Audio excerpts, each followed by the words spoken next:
আসসালামু আলাইকুম। সবাইকে স্বাগতম আমাদের আজকের ক্লাসে। আজকে আমরা তোমাদেরকে যেটা বলছিলাম, আমাদের ফ্রি নার্সিং অ্যাডমিশনের যে ক্লাসগুলা, তার থার্ড ক্লাস আজকে। এবং আজকের ক্লাসে আমরা কারক ও বিভক্তি নিয়ে পড়াশোনা করব, অর্থাৎ বাংলা সেকেন্ড পেপারের। এবং তোমরা যারা নার্সিং নিয়ে পড়াশোনা করতেছো, তারা মানে নার্সিংয়ের জন্য পড়াশোনা করতেছো, তারা অলরেডি জানো যে প্রত্যেক বছর কারক আর বিভক্তি থেকে অ্যাটলিস্ট একটা কোয়েশ্চেন থাকে, ঠিক আছে? ওয়ান কোয়েশ্চেন অ্যাটলিস্ট থাকে কারক বিভক্তি থেকে। সো আজকের ক্লাসটা আমরা খুব একদম শর্টকাট ওয়েতে, অর্থাৎ খুব ছোট একটা ক্লাসের ভিতরে আমরা ফুল কারক বিভক্তিটা শেষ করে দেবো। অ্যান্ড হোপফুলি তোমাদের কারক বিভক্তি নির্ণয় করতে আর কোনো সমস্যা হবে না আজকের ক্লাসটা করার পরে। সো এছাড়াও ক্লাসের পরে তো আমাদের এক্সাম এবং ক্লাস নোট তোমরা আমাদের ওয়েবসাইটে গিয়ে পাবা। আমরা এক্সট্রা কথাবার্তা বলবো না, আমরা ডিরেক্টলি আমাদের ক্লাসে চলে যাব। ওকে, সবার আগে কারক বলতে আমরা আসলে কী বুঝি? দেখো, কারকটা আসছে আমাদের যে ধাতুটা থেকে, সেটা হচ্ছে ক্রি ধাতু। সো কারকের বিশ্লেষিত রূপটা আমরা যদি এখান থেকে দেখি, ক্রি যোগ অক, সেখান থেকে আমাদের কারক আসছে, বাট এটা আমাদের জন্য অতটা জরুরি কিছু না। কারক অর্থ কী? কারক অর্থ হচ্ছে যা ক্রিয়া সম্পাদন করে, অর্থাৎ আমাদের বাক্যের ক্রিয়াপদের সাথে নামপদের যে সম্পর্ক, তাকে আমরা কারক বলি। অর্থাৎ ধরো এরকম একটা আমরা জিনিস লিখলাম যে রহিম বই পড়ে।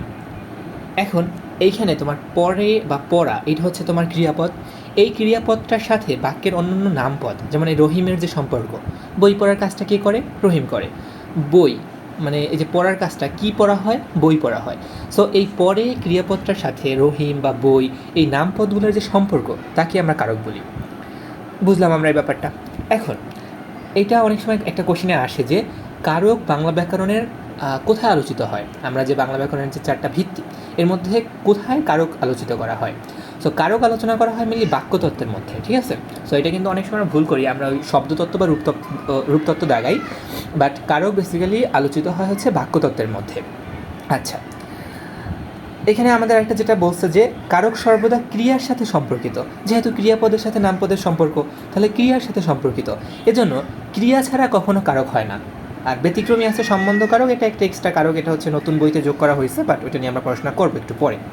ওকে, সো এখন দেখো, কারক নিয়ে পড়তে হলে আমাদের সাথে একটু বিভক্তির সম্পর্কে একটু জানতে হয়। কেন জানতে হয়?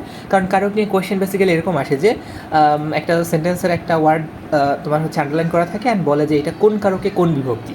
সো বিভক্তিটা যদি আমরা না চিনি, কারক পারলেও আমাদের হয়তো আমরা মার্ক পাবো না। সো আমাদের বিভক্তির সম্পর্কে একটু জানা প্রয়োজন।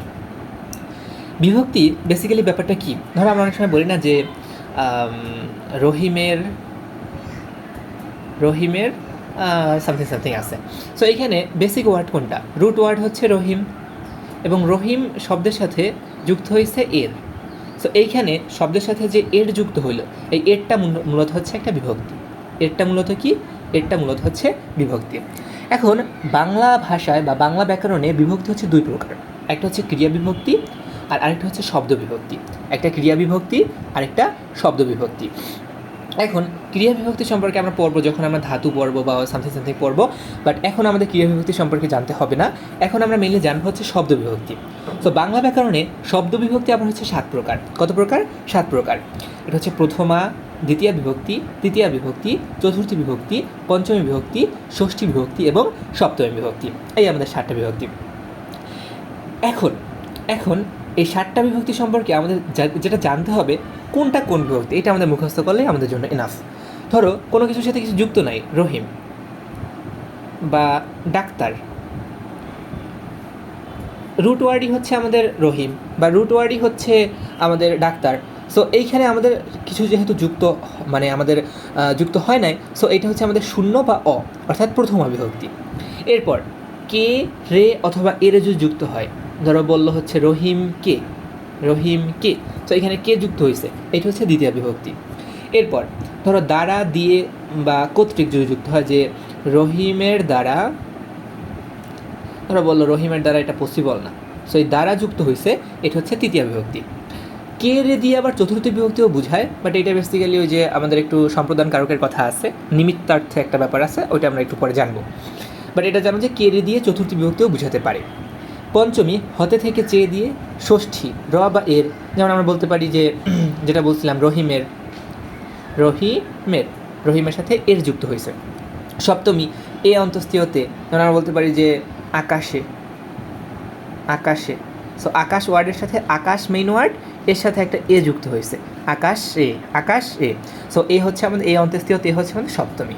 সো এই সাতটা একদম মুখস্থ করে ফেলতে হবে। শূন্য বা অযুক্ত হইলে প্রথমা, কে রে এরে দ্বিতীয়া, দ্বারা দিয়ে কর্তৃক তৃতীয়া, কে রে যদি নিমিত্তার্থে বোঝায় তাহলে চতুর্থী, হতে থেকে চে পঞ্চমী, র এর ষষ্ঠী এবং এ অন্তস্থীয় তে হচ্ছে সপ্তমী বিভক্তি। এই আমাদের বেসিক বিভক্তি সম্পর্কে কথাবার্তা গেল।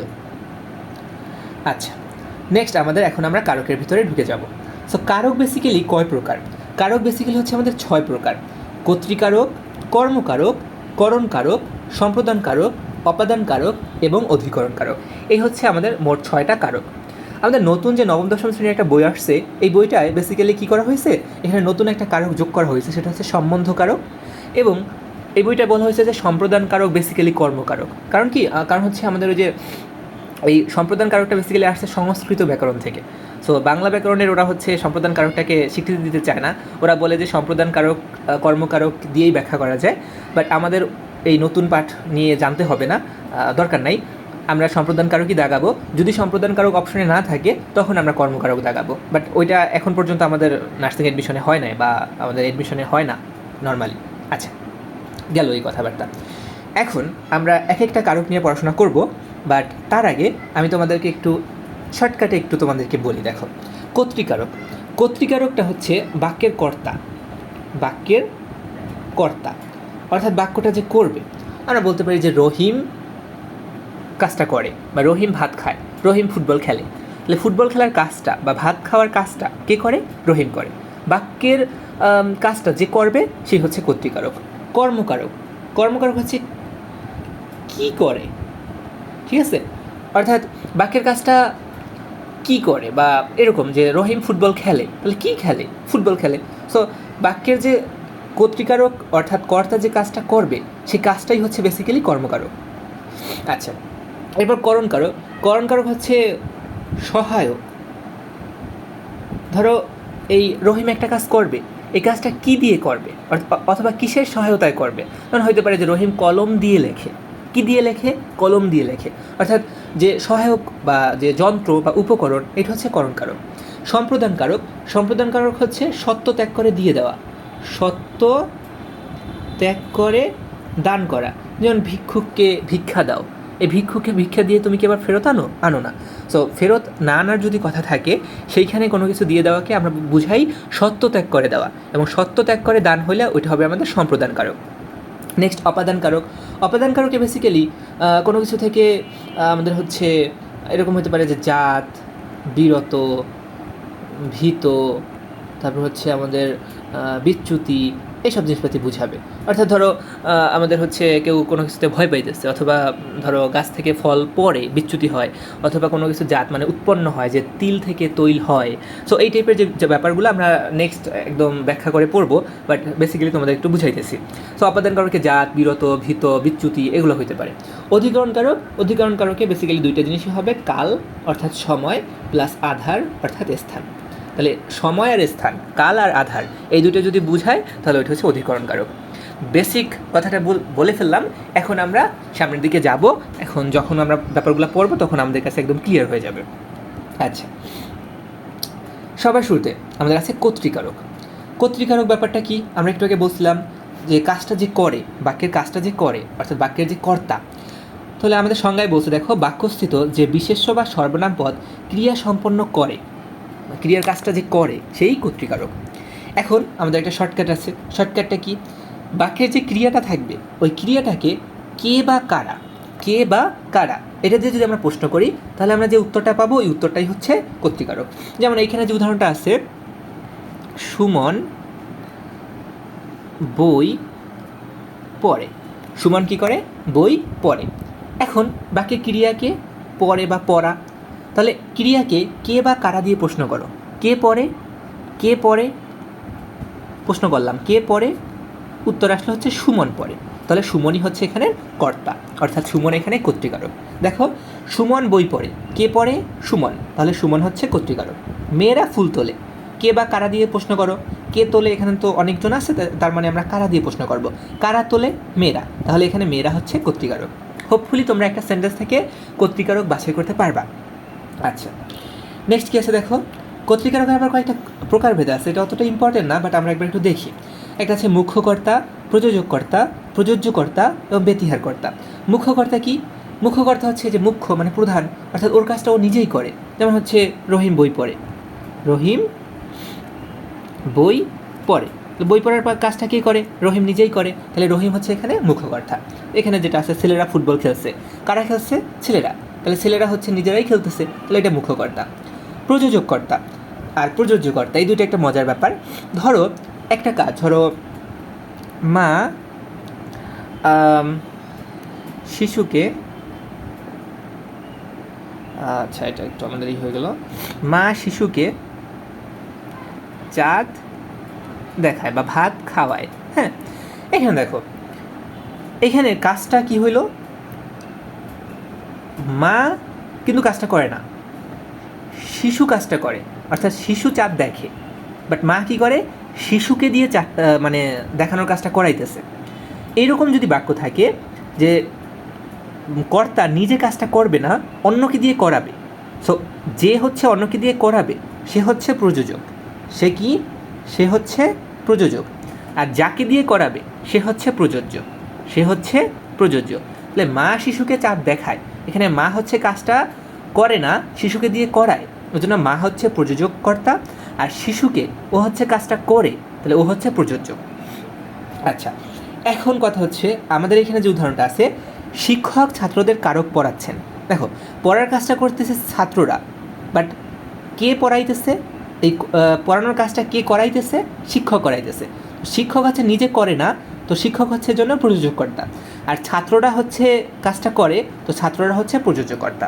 তাহলে অন্যকে দিয়ে যে কাজটা করায় সে হচ্ছে প্রযোজক, যাকে দিয়ে কাজটা করানো হয় অর্থাৎ যে কাজটা করে সে হচ্ছে প্রযোজ্য। হোপফুলি তোমরা এই পার্থক্যটা বুঝতে পারছো। আর সবার শেষে আছে ব্যতিহারকর্তা। এটা হচ্ছে দুইটা কর্তা যখন একসাথে একই জাতীয় কাজ করে, বিপরীত জাতীয় দুইটা কর্তা বাট একই রকমের কাজ করতেছে। যেমন বাঘে মহিষে এক ঘাটে জল খায়। সো বাঘ আর মহিষ দুইটা কর্তা, বাট ওরা একই কাজ করতেছে, জল খাইতেছে এক ঘাটে। আবার এরকম একটা আছে যে রাজায় রাজায় যুদ্ধ। সো এরকম একটা লাইন আছে যে রাজায় রাজায় যুদ্ধ, উলুক হাগড়ায় প্রান্ত বাই টাইপের একটা। সো রাজায় রাজায় যুদ্ধ, তাহলে দুইটা কর্তা, একটা রাজা আর একটা রাজা, দুইটা কর্তা একই কাজ করতেছে, যুদ্ধ করতেছে। তো এই রাজা রাজা এটা হচ্ছে ব্যতিহার কর্তা। হোপফুলি তোমরা চারটা কর্তা সম্পর্কেই আইডিয়া তোমাদের হয়েছে। আচ্ছা, এখন নেক্সট আমাদের কর্মকারক। কর্মকারক কী হবে? যাকে আশ্রয় করে কর্তা ক্রিয়া সম্পন্ন করে। অর্থাৎ আমরা বলছিলাম যে রহিম ফুটবল খেলে। এখন ফুটবল খেলার কাজটা তো রহিম করে, বাট রহিম কি খেলে? রহিম বেসিক্যালি ফুটবল খেলে। সো কর্তা যে কাজটা করছে, কী কাজটা করছে? খেলার কাজ। কী খেলার কাজ? ফুটবল খেলার কাজ। সো এই ফুটবলটা হচ্ছে বেসিক্যালি আমাদের কর্মকারক। এটারও একটা শর্টকাট আছে। শর্টকাটটা কি? ক্রিয়াকে আমরা কী বা কাকে দিয়ে প্রশ্ন করব। দেখো এখানে সেন্টেন্সটা, রহিম ফুটবল খেলে, ক্রিয়াকে খেলে, তাহলে খেলাকে প্রশ্ন করো। কী হলো আমাদের? আচ্ছা দাঁড়াও, আচ্ছা রহিম আমাদের যেটা ছিল, রহিম ফুটবল খেলে। সো খেলেকে তুমি প্রশ্ন করো, কি খেলে? ফুটবল খেলে। কি খেলে? কি খেলে? ফুটবল খেলে। তাহলে এই ফুটবলটা তাহলে কি? কর্মকারক। ফুটবলটা তাহলে কি? কর্মকারক। এখন এখন একটা বাক্যে দুইটা কর্ম থাকতে পারে, একটা বস্তুবাচক, একটা ব্যক্তিবাচক। সো বস্তুবাচক কর্মটাকে আমরা বলবো মুখ্য কর্ম, আর ব্যক্তিবাচক কর্মটাকে আমরা বলবো গৌণ কর্ম। যেমন এখানে একটা উদাহরণ আছে, বাবা আমাকে একটা কলম কিনে দিয়েছেন। দেখো কাজটা কি? কাজটা হচ্ছে কিনে দেওয়া। এখন প্রশ্ন করো, কি কিনে দিয়েছেন? কলম কিনে দিয়েছেন। কি দিয়ে প্রশ্ন করে উত্তরটা পাইছো? কাকে কিনে দিয়েছেন? আমাকে কিনে দিয়েছেন। কাকে দিয়ে প্রশ্ন করে উত্তরটা পাইছো? তাহলে এখানে আমাকে আর কলম দুইটাই কিন্তু কর্ম, বাট কোনটা কোন কর্ম? কলম হচ্ছে একটা বস্তু, তাহলে এটা হচ্ছে বস্তুবাচক, এবং বস্তুবাচকটা হচ্ছে মুখ্য কর্ম। আমাকে হচ্ছে একটা, আমি হচ্ছে একটা ব্যক্তি, এবং ব্যক্তিটা হচ্ছে গৌণকর্ম, তাহলে আমাকে এখানে হচ্ছে গৌণকর্ম। তোমরা পার্থক্যটা ধরতে হয়তো পারছো। এখন কর্মকারকেরও কিছু প্রকারভেদ আছে, যেমন সকর্ম ক্রিয়ার কর্ম, অর্থাৎ যে ক্রিয়ার কর্ম আছে একটা, যেমন রহিম ফুটবল খেলছে। কি খেলছে? ফুটবল, তাহলে এটা সকর্মক। প্রযোজক ক্রিয়ার কর্ম, ওই আগের মতো, কাজটা অন্যকে দিয়ে করাবে। ছেলেটিকে বিছানায় শোয়াও, কাকে? ছেলেটিকে। এখন বিছানায় শোয়ার কাজটা ছেলে তো নিজে করে না, ওকে করানো হয়, তো এটা হচ্ছে ওই প্রযোজ্য ক্রিয়ার কর্ম, বাট এখানে আমাদের কর্ম। সমধাতুজ কর্ম, সমধাতুজ ব্যাপারটা কি, আমাদের কর্ম আর ক্রিয়া একই টাইপ ওয়ার্ড থেকে আসবে। যেমন এখানে যে ওয়ার্ডটা বলা হয়েছে, খুব এক ঘুম ঘুমিয়েছি, কাজ হচ্ছে ঘুমানো আর কর্ম হচ্ছে ঘুম। সো ঘুম থেকে কিন্তু আমাদের দুটো ওয়ার্ড আসছে, একটা হচ্ছে ঘুম আর একটা হচ্ছে ঘুমিয়েছি। তার মানে এটা আমাদের কী হচ্ছে, আমাদের কর্ম আর ক্রিয়া একই ওয়ার্ড থেকে আসছে, তো এটা হচ্ছে আমাদের সমধাতুজ কর্ম। আচ্ছা, নেক্সট আমাদের 3 নম্বর কারক, করণ কারক। করণ কারক ব্যাপারটা কি, আমরা বলছিলাম ক্রিয়া সম্পাদনের যন্ত্র, উপকরণ বা সহায়ককে করণ কারক বলে, অর্থাৎ ক্রিয়াটা যেটার সাহায্যে করা হবে। সো এখানেও আমাদের শর্টকাটটা কি, ক্রিয়াকে কিসের দ্বারা বা কী উপায়, এই দুটো দিয়ে যদি আমরা প্রশ্ন করি তাহলে যে উত্তরটা পাবো ওইটাই করণ কারক। যেমন রানা কলম দিয়ে লেখে, তাহলে তুমি প্রশ্ন করো কী দিয়ে লেখে বা কিসের দ্বারা লেখে, কলমের দ্বারা, বা কী উপায় লেখে, কলমের মানে উপায়টা হচ্ছে কলম দিয়ে লেখে। তাহলে এখানে কলম দিয়েটা কি, কলম দিয়েটা হচ্ছে আমাদের করণ কারক, করণ কারক। এটা খুবই ইজি আমাদের জন্য, হোপফুলি। আচ্ছা, নেক্সট এটা আরও ইজি, সম্প্রদান কারক। সম্প্রদান কারক সম্পর্কে আমরা বলছি যে সত্য ত্যাগ করে কোনো কিছু দিয়ে দেওয়া হবে, সত্য ত্যাগ করে কোনো কিছু দিয়ে দেওয়া হবে। যেমন আমাদের এইখানে যে উদাহরণটা আছে, ভিখারিকে ভিক্ষা দাও। এখন ভিখারিকে ভিক্ষা দিয়ে ওই টাকাটা কি আর ফেরত আনা হয়? আনা হয় না। সো যে টাকাটা ফেরত আনা হবে না বা যে জিনিসটা ফেরত আনা হবে না সেটাই হচ্ছে আমাদের সত্য ত্যাগ করে দিয়ে দেওয়া, এবং ওইটা হচ্ছে আমাদের সম্প্রদান কারক। এখানে যেটা বলছে দেখো, বস্তু নয় ব্যক্তি সম্প্রদান কারক, অর্থাৎ যে ভিক্ষা দিবা, ভিক্ষাটা কিন্তু সম্প্রদান কারক না, বরং যাকে দিবা, যে ব্যক্তিটাকে দিবা, ভিখারিকে দিবা, ওইটাই কিন্তু সম্প্রদান কারক। বুঝছো? এখন এই টাইপের আরেকটা উদাহরণ আছে, দেখো ধোপাকে কাপড় দাও, ধোপাকে কাপড় দাও। এখন দেখো, ধোপাকে তুমি কাপড় কেন দাও? ধোয়ার জন্য। তারপর তুমি ওই কাপড়টা আবার ফেরত নিয়ে আসো না, নিয়ে আসো, তার মানে ওটা কি তুমি সত্য ত্যাগ করে দিয়ে দিছো? দাও নাই। তাহলে এই ধোপাকে কিন্তু আমাদের সম্প্রদান কারক হবে, সম্প্রদান কারক হবে না। তাহলে কী কারক হবে? তুমি প্রশ্ন করো কাকে দাও? ধোপাকে। তাহলে এখানে এটা কী কারক হবে? কর্মকারক হবে। কী কারক হবে? কর্মকারক হবে। আচ্ছা, সো এই টাইপের একটা আমাদের সেন্টেন্স আছে যে সপাত্রে কন্যা দান করো, সো মানে বিয়ে দাও। সো কন্যা দান করার পর কন্যা তো আর ওইভাবে ফেরত আনা হয় না, মানে এমনি বাড়িতে তো আসে, বাট ওইটা তো হচ্ছে একদম মানে কন্যাকে আবার ফেরত নিয়ে আসো না। সো এই কারণে ওটাও কিন্তু আমাদের সম্প্রদান কারক হবে। আচ্ছা, আমরা পরের কারকে চলে যাই, অপাদান কারক। অপাদান কারকে কী বলছে? যা থেকে কিছু বিচ্যুত, বিচ্যুত মানে হচ্ছে ধরো পড়ে যাওয়া, যেমন হচ্ছে গাছ থেকে ফল পড়ে। গৃহীত অর্থাৎ গ্রহণ করা। জাত, জাত কথার অর্থ হচ্ছে উৎপন্ন, জাত কথার অর্থ কি? উৎপন্ন, যেমন তিল থেকে তৈল হয়, টাকায় টাকা হয়, এরকম। বিরত, কোনো কিছু থেকে বিরত থাকা। আরম্ভ, শুরু হওয়া। দূরীভূত, কোনো একটা জিনিস দূর হওয়া। রক্ষিত মানে মানে রক্ষা করা, রক্ষিত হয়। এবং যা দেখে কেউ ভীত হয়, তাহলে তার মানে কী কী হতে পারে? বিচ্যুত, গৃহীত, জাত, বিরত, আরম্ভ, দূরীভূত, রক্ষিত এবং ভীত। তাই হচ্ছে আমাদের অপাদান কারক। এখন আমরা একটু উদাহরণ দেখব। গাছ থেকে পাতা পড়ে, কিসের উদাহরণ? বিচ্যুতির উদাহরণ। মেঘ থেকে বৃষ্টি পড়ে, কিসের উদাহরণ? বিচ্যুতির উদাহরণ। দুধ থেকে দই হয়, কিসের উদাহরণ? জাতের উদাহরণ, অর্থাৎ উৎপন্ন হয়েছে। পাপে বিরত হও, কিসের উদাহরণ? এই যে আমাদের বিরতের উদাহরণ। বা বাবাকে ভয় পাই, বাবাকে ভয় পাই, কিসের উদাহরণ? এই যে আমাদের ভিতর উদাহরণ। সো এগুলো সব কিন্তু আমাদের কী কারক? সব হচ্ছে আমাদের অপাদান কারক। আচ্ছা, নেক্সট আমাদের লাস্ট অফ অল আমাদের অধিকরণ কারক। তো অধিকরণ কারক ব্যাপারটা, অধিকরণ কথাটাই আসছে হচ্ছে আধার, আধার আর কাল, এই দুইটা ওয়ার্ড থেকে। কারণ কাল বলতে বোঝায় সময় আর আধার বলতে বোঝায় স্থান। সো স্থান আর কাল, স্থান আর সময় বুঝাইলে ওইটা আমাদের অধিকরণ কারক। সো এটা যেটা বলছে দেখো, ক্রিয়া সম্পাদনের কাল এবং আধারকে অধিকরণ কারক বলে। যেমন আমরা রোজ স্কুলে যাই, দেখো স্কুলে এটা কি? একটা স্থান। তাহলে প্রভাতে সূর্য ওঠে, প্রভাত মানে কি? একটা সময়।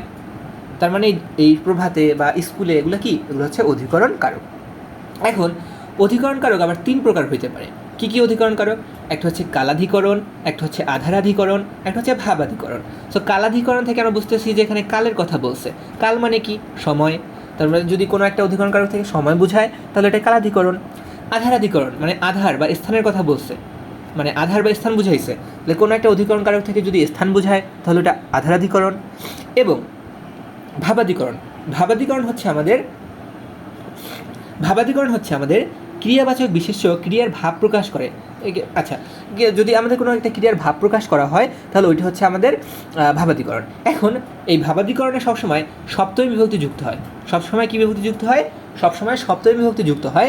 এই কারণে এই ভাবাদিকরণকে ভাবে সপ্তমীও বলা হয়। এখন একটা ইম্পর্টেন্ট ব্যাপার আছে, সেটা হচ্ছে এই যে আমরা আধারাধিকরণের কথা বলছি, অর্থাৎ স্থানের কথা বলছি, এই আধারাধিকরণ আবার হচ্ছে 3 প্রকার। এইটা অনেক সময় পরীক্ষায় আসে, ঠিক আছে? সো কী কী 3 প্রকার? আমাদের এক হইতে পারে ঐকদেশিক, এক হইতে পারে অভিভাবক, আরেকটা হইতে পারে বৈষয়িক। মানে কি? মানে হচ্ছে ঐকদেশিক মানে হচ্ছে আমাদের হচ্ছে বিশাল স্থানের যে কোনো অংশে থাকবে, অভিভাবক মানে হচ্ছে সমগ্র স্থানে থাকবে, আর বৈষয়িক মানে হচ্ছে বিশেষ কোনো দক্ষতা বোঝাবে।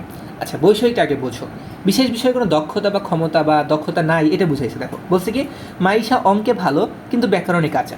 সো এখানে একটা দক্ষতা বুঝাইছে যে অঙ্কে দক্ষতা আছে, ব্যাকরণে দক্ষতাটা নাই, তাহলে এটা হচ্ছে বৈষয়িক। আর অভিভাবক আর ঐকদেশিকটার একটা পার্থক্য আমরা একটা লাইন থেকে বলি। দেখো, পুকুরে জল আছে। আরেকটা ধরো বললাম আমরা, পুকুরে মাছ আছে। এখন পুকুরের সমগ্র অঞ্চলে কি মাছ আছে? একালে পুকুরটা গাদা গাদি দিয়ে কি মাছ থাকে? থাকে না তো। সো পুকুরের যে কোনো একটা অংশে মাছ আছে বা যে কোনো কিছু কিছু অংশে মাছ আছে, কিন্তু সমগ্র স্থানে নাই। সো সমগ্র স্থানে না থাকলে ওইটা হবে ঐকদেশিক। ওইটা কি হবে? ঐকদেশিক। আর যদি সমগ্র স্থানে থাকে, যেমন পুকুরে জল আছে, জলটা কি সমগ্র স্থানে আছে, তার মানে এটা হবে অভিভাবক। বুঝতে পারছি কি না? হোপফুলি আমরা বুঝছি। আচ্ছা, সবার শেষে আছে আমাদের সম্বন্ধকারক। সম্বন্ধকারকটা বেসিক্যালি কি, এখানে হচ্ছে তোমার মানে একটার সাথে একটা সম্বন্ধ। যেমন আমার চাচাতো ভাই ঢাকায় থাকে, মানে এই চাচাতো ভাইয়ের সাথে আমার যে সম্পর্ক, এটা হচ্ছে একটা সম্বন্ধকারক। এখানে হচ্ছে আমার হচ্ছে এখানে সম্বন্ধকারক, ঠিক আছে? সো আমার চাচাতো ভাই, বাট এইটা আসলে এটা মানে এটা কারকের মধ্যে পড়ে না, কারণ এখানে ক্রিয়ার সাথে সম্পর্ক হয় নাই। যাই হোক, আমরা পরে নিচের দিকে যাই। দেখো, এখন বিভ্রান্তিকর কিছু বাক্য আছে। বিভ্রান্তিকর কেন বললাম? কারণ এই বাক্যগুলো আমরা কোনটা দিয়ে কী বুঝি আমরা বুঝি না অনেক সময়। দেখো, অনেক সময় এরকম থাকতে পারে যে নৌকা চলে বা পাতা নড়ে। আমরা এটাকে কী দিয়ে প্রশ্ন করলে কিন্তু পাই, কি চলে? নৌকা চলে। কি নড়ে? পাতা নড়ে। বাট কী দিয়ে প্রশ্ন করার পরেও ওরা কিন্তু কর্মকারক হবে না। কেন হবে না? কারণ এইখানে নৌকা চলার কাজটা নৌকাই করে, মানে কাজটা নৌকাই করতেছে। সো এইখানে ওরা হবে কর্তৃকারক। বাবা কলমটি কিনেছিল। কি কিনেছিল? কলম। কি দিয়ে প্রশ্ন করছি? কলম পাইছি। ভালো কথা। বাট যদি হয় এরকম যে বাবা কলম দিয়ে লেখে, এখন দেখো, এখন এই কলমটা কিন্তু ইউজ হয়েছে। কলমটা কী হয়েছে? বস্তুটা ইউজ হয়েছে। তাহলে বাবা কলম দিয়ে লেখে। কি দিয়ে লেখে? কলম দিয়ে। তখন ওটা কিন্তু করণকারক হয়ে যাবে, ওই যে যন্ত্র সহায়ক উপায়। ধোপাকে কাপড় দাও, ভিক্ষুকে ভিক্ষা দাও, এটার কথা বলছিলাম যে ভিক্ষুকে ভিক্ষা দিয়ে আর ফেরত আনো না, তার মানে সম্প্রদান। ধোপাকে কাপড় দিয়ে আবার ফেরত আনো, তার মানে কর্মকারক। এরপর এটা দেখো, টাকায় টাকা আনে। টাকা আনার কাজটা কিন্তু টাকা করে, তাহলে কাজ যে করে সে হচ্ছে কর্তৃকারক। বাট যদি এরকম হয় টাকায় টাকা হয়, তার মানে কিন্তু উৎপন্ন বা জাত বুঝাইছে, তাহলে অপাদান হবে। তিলে তৈল হয়, সেম জাত বা উৎপন্ন বুঝাইছে, অপাদান হবে। বা যদি বলে তিলে তৈল আছে, তাহলে তৈল কোথায় আছে? তিলে আছে, অর্থাৎ স্থান বুঝাইছে, তাহলে কিন্তু অধিকরণ হবে। এই পার্থক্যগুলো আমরা একটু ভালোভাবে দেখব। আচ্ছা, এখন তাহলে আমরা আমাদের কোয়েশ্চেন সলভে চলে আসলাম, ঠিক আছে? বিগত বছরে যে প্রশ্নগুলো আসছে এগুলো আমরা একটু দেখি। দেখো কি বলছে। বলছে বিকাল 4টায় স্কুল ছুটি হবে। বাক্যটিতে আমাদের হচ্ছে আচ্ছা, আমাদের অপশন ছিল মেবি বিকাল 4টা বা স্কুলে যেটাই থাকুক। সো আমাদের যেটা বলছে যে কোন কারকের উদাহরণ। দেখো, এখানে আমাদের বিকাল 4টায় একটা আমাদের কাল বা সময়, আর স্কুল হয়েছে আমাদের স্থান। কোনটার নিচে দাগ দেওয়া আছে এটা বোঝা যাচ্ছে না, বা যেটাই হোক ওইটাই কিন্তু আমাদের অধিকরণ বুঝাইছে। কারণ কাল বা সময় মানে কাল বা স্থান যেটাই বোঝায় ওইটা আমাদের অধিকরণ কারক। তাহলে আমাদের এখানে আনসার কী হবে? অধিকরণ কারক। আচ্ছা, পরের প্রশ্নে যাব। পরের প্রশ্নে আমাদের বলছে মেঘে বৃষ্টি হয়। এখানে মেঘে কোন কারকে কোন বিভক্তি? দেখো, মেঘে বৃষ্টি হয়। সো বৃষ্টিটা কোথায় হয়? মেঘে হয়। এখানে কিন্তু আমাদের স্থান বুঝাইছে, তাহলে এটাও আমাদের কী হবে? এটা আমাদের হবে। আচ্ছা, এইখানে একটা ব্যাপার, আচ্ছা এটা একটু ভুল পড়াইলাম, তাই না? সো ভুলটা আসলে কীভাবে, এই ওয়ার্ডটা আমাদের আসলে এরকম যদি হয় যে আমাদের কী ছিল, দেখো আমাদের এখানে মেঘে বৃষ্টি হয় বা মেঘ বৃষ্টি পড়ে, সো এরকম যদি হইতো যে মেঘে বৃষ্টি পড়ে, অর্থাৎ এখানে আমাদের হচ্ছে যে বিচ্যুতির যে ব্যাপারটা ছিল, আমাদের হচ্ছে ওই যে আমাদের অপাদান কারকে আমরা যে বিচ্যুতি পড়ছিলাম, সো এই বিচ্যুতির উদাহরণটা এখানে চলে আসছে। সো এখানে মেঘে বৃষ্টি হয়, তাহলে এখানে এটা কী হবে, এটা হবে আমাদের অপাদান কারক। বাট যদি এখানে স্থান বুঝাইতো, আচ্ছা এরকম একটা এক্সাম্পল পাইছিলাম, যাই হোক, সো যদি এখানে আমাদের স্থান বুঝাইতো তাহলে আমাদের কিন্তু অধিকরণ কারক হইতো। আচ্ছা, নেক্সট আমরা যেটা দেখব, জমি থেকে ফসল পাই। এখানে আমাদের দেখো জমি থেকে ফসল পাই, সো এখানে আবার কিন্তু জাত বা গৃহীত, গ্রহণ করার ব্যাপার বা জাত উৎপন্ন হওয়ার ব্যাপার, সো এখানে এটাও আমাদের হবে অপাদান কারক, অপাদান কারক। আচ্ছা, নেক্সট আমরা যেটা দেখব, আমরা নদীর ঘাট থেকে রিক্সা নিয়েছিলাম, বাক্যটিতে আমরা কোন কারক, কাজটা কারা করছে, আমরা করছি, কাজ যে করে সে কোন কারক, কাজ যে করে কর্তৃকারক। আচ্ছা, পরের প্রশ্ন, অপাদান কারকের উদাহরণ কোনটি, দেখো তো কোথায় আবার সেটা বলছে, এই দেখো, কাপড়টা উঁচু টেবিল থেকে পড়ে গেল, পড়ার কাজ হয়েছে, বিচ্যুতির কাজ হয়েছে, তাহলে এখানে উদাহরণ কোনটা, কাপড়টা উঁচু টেবিল থেকে পড়ে গেল। পরের প্রশ্ন, ভিখারি খেয়ে ভিক্ষা দাও, কোন কারকে কোন বিভক্তি, সেম, আমাদের সত্যত্যাগ করে দেওয়া হয়েছে, সম্প্রদানে চতুর্থী। পাগলে কি না বলে, পাগলে কোন কারকে কোন বিভক্তি, দেখো বলার কাজটা কি করতেছে, পাগল করতেছে, তার মানে এটা কোন কারক, এটা হচ্ছে আমাদের কর্তৃকারক, কর্তৃকারকে সপ্তমী। দশে মিলে করি কাজ, কোন কারকে কোন বিভক্তি, দশে মিলে করি কাজ, কাজটা কারা করবে, দশজন মিলে করবে, কাজটা মানে একটা কাজ যারা করে, অর্থাৎ বাক্যের যে কর্তা কী হয়, কর্তৃকারক হয়। এখন দেখো ক নাম্বারেও আমাদের কর্তৃকারক আছে, গয়েও কর্তৃকারক আছে, তাহলে আমাদের এখানে বিভক্তি লাগবে। দেখো বলছে দশে, দশে মানে কি, দশের সাথে একটা এ যুক্ত হয়েছে, এ যুক্ত হয়েছে, তাহলে এ আমাদের কোন বিভক্তি ছিল, সপ্তমী বিভক্তি ছিল, তাহলে আনসার কোনটা হবে, সপ্তমী বিভক্তি। এরপর আছে অন্ধজনে দেহ আলো, অন্ধজনে, আচ্ছা অন্ধজনে দেহ আলো বলতে কি বোঝানো হয়, বলা হয় যে অন্ধ লোককে সাহায্য করা বোঝানো হয়। এখন অন্ধ লোককে তুমি সাহায্য করো, ওইটাকে আবার তুমি ফেরত নিয়ে আসো, সাহায্যটা আনো না, তার মানে এটা তোমার আবার সত্যত্যাগ করে সাহায্য করার কথা বলা হয়েছে, তাহলে এখানেও কোনটা হবে, এখানে হবে আমাদের সপ্তমী বিভক্তি। দেখছো আমি 8 মানে 9-এ 8 পাইছি, কারণ ওই যে একটা ওই যে আমাদের মেঘে বৃষ্টি হয়, সো এটা আমরা বিচ্যুতি হিসেবে ধরবো, ঠিক আছে, সো এটা হচ্ছে আমাদের অপাদান কারক। আচ্ছা, সো আজকের আমাদের ক্লাস এতটুকুই ছিল, আজকের ক্লাসটা আমরা কমপ্লিট করছি, হোপফুলি আমাদের কারকের আর কোনো এমসিকিউ আমাদের সলভ করতে সমস্যা হবে না। এখন যেটা সেটা হচ্ছে আমাদের বারবার প্র্যাকটিস করা, বিভিন্ন বাক্য প্র্যাকটিস করা, তাহলে যেটা হবে আমরা বুঝে বুঝে প্র্যাকটিস করতে পারবো, অ্যান্ড আমাদের ভুল হবে না।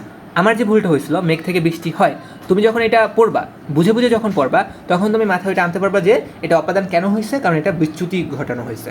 সো এইভাবে কিছু সেন্টেন্স আমাদের থাকে একটু ক্রিটিক্যাল, একটু হচ্ছে মানে আমরা দ্বন্দ্বে পড়ে যেতে পারি, এরকম কিছু সেন্টেন্স থাকে। সো এগুলো যখন তুমি প্র্যাকটিস করবা, তখন এগুলো আর তোমার দ্বন্দ্ব থাকবে না, আর যেগুলো হচ্ছে বেসিক, ওগুলো তো আমরা এমনিতেই পারবো। সো আজকের ক্লাসটা এতটুকুই, মাত্র 27 মিনিটের একটা ক্লাসে আমরা কিন্তু কারক বিভক্তিটা কমপ্লিট করে দিচ্ছি। সো তোমরা ভালো থাকো, আমাদের ওয়েবসাইটে গিয়ে তোমরা হচ্ছে ক্লাস নোটটা পেয়ে যাবা, অ্যান্ড হচ্ছে আমরা আগামীকালকে এটার উপর একটা এক্সামও নিব। সো আজকে এই পর্যন্তই, আল্লাহ হাফিজ।